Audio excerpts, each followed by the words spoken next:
Hi అండి, అందరికీ రక్షాబంధన్ శుభాకాంక్షలు అండి.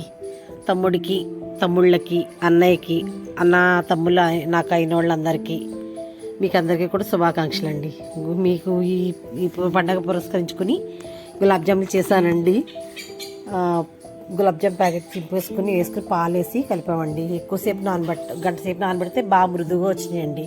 ఒకసారి చేసామంటే అసలు బాగాలేదు, బాగున్నాయి అయితేనే నేను ఇలా యూట్యూబ్లో అప్లోడ్ చేస్తానండి, లేదా చేయట్లేదండి.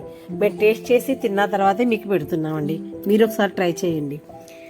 రౌండ్గా పిండి నానబెట్టిన తర్వాత బాల్స్ చేసేసి నూనెలో వేపుకున్నానండి. పక్కన పంచదార పాకం పెట్టానండి. గ్లాస్కి పంచదార అయితే గ్లాసు నీళ్లు పోసానండి. ఆ రకంగా ఎంత సిరప్ కావాలో అంత తీసుకుని పాకం పట్టి పక్కన పెట్టి ఉంచుకున్నానండి. ఈ లోపు వేగిన తర్వాత ప్లేట్లో తీసుకుని 1 నిమిషం ఆగి దానిలో పాకంలో వేసేసానండి ఉండలో.